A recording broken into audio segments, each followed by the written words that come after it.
Guam's native tongue is a precious gift. It is something we're very, very proud of and something we take with a great deal of pride. Now, Anne-Marie and Jimmy are here, and we're talking about the CHamoru immersion technique, format, method? Language approach or method. Okay, there you go. From a proper educational perspective and everything like that, the way that our ancestors spoke and how that's being incorporated into schools.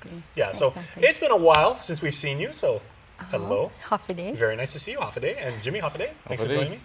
Okay, and the reason why we are all gathered here is, of course, now it's been firmly established. We're very proud to report that your organization is now working with DOE, so CHamoru immersion is going to be fused into public schools. Yes. Well done. Yes. Okay. Now, CHamoru language has always been taught in schools. I remember taking it when I was in school, but now the immersion format is officially going to be done. And I think Jim can speak to that. Okay. What is the immersion format for people who don't know, Jimmy? Well, we've always used immersion techniques. We've always trained our teachers to stay within the language. Now, the Fanitzakan Senipuk is really just a different approach to incorporate CHamoru language as the medium of instruction. So basically, it's learning math in CHamoru, learning science in CHamoru, and also learning CHamoru language arts in CHamoru. So this opportunity, we've been working with CHamoru Academy for several years in developing the curriculum. We've also been training our teachers, and so this year we're ready, and we're trying to open 2 kindergarten classes, and there's only 36 slots for students to register. They have to fill out the registration form and go through an interview process, and based on their commitment levels, they'll be accepted into the program. And so we partnered with CHamoru Academy in moving forward this type of programming, and so they're also providing support in ensuring that they have more children speakers around the kindergarten classes, and this will all be done over at PC Lohan Elementary School in Barabada. Okay, well done. Well, congratulations. I like how you said, mathematics, the sciences will be instructed in CHamoru. So like all of the numbers and everything like that will be read in CHamoru between student and teacher. God help you when you guys reach a quadratic equation. That's going to be a tough one. Partial derivatives too. Calculus is going to be. We're not there. We're just in basic math. Baby steps. Kinder, first grade. Okay. That's where we're at. Well, we will get there at some point. We will. Absolutely. We will. Okay, so Anne-Marie, this is basically your life's work, and this is the result of many, many years of promoting, encouraging, struggling, I would even say, to get this done. So get us up to speed on what this means to you and the sense of accomplishment. I mean, I know you're not a vain person, but.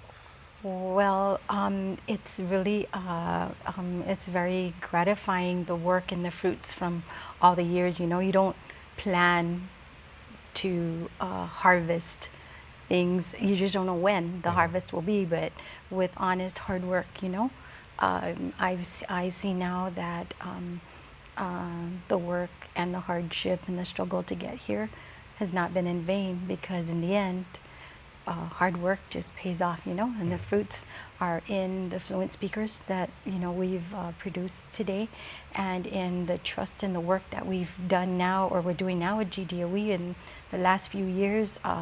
The partnership has been very, very genuine.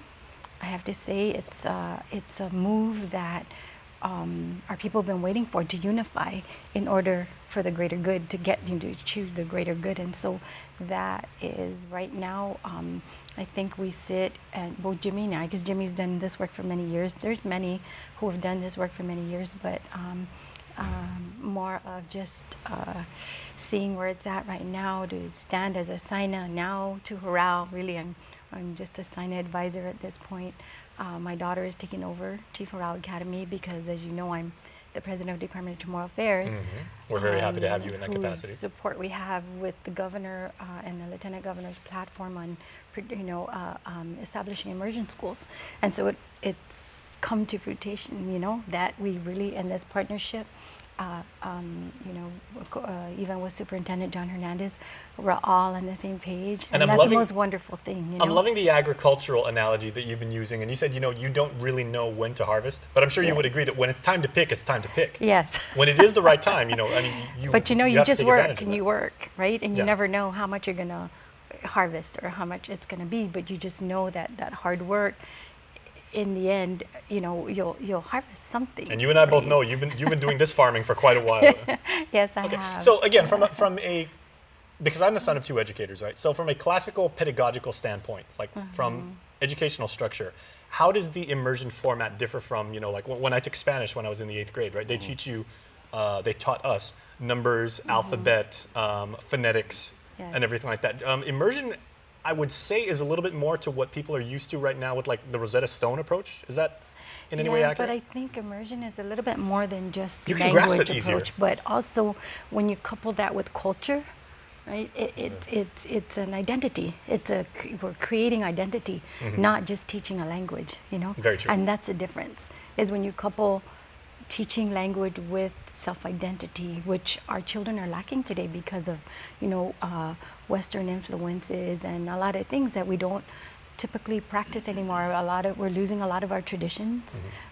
There's a lot of people in this Renaissance that are keeping it alive. The generations today, the young people are really striving. They're hungry. They're thirsty for this self-identity. Well, Jimmy, let's wrap up with you and everything like that.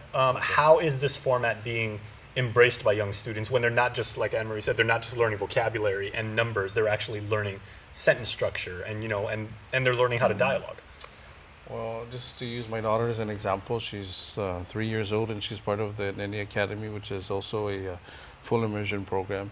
And so there are very similar characteristics with the NENI and what we're coming up with. And it's just ensuring that the medium of instruction is CHamoru and that they stay in the language. We found out through research has shown us that education through the native language has been one tool to produce more speakers, and definitely we are trying to produce a new generation of CHamoru speakers.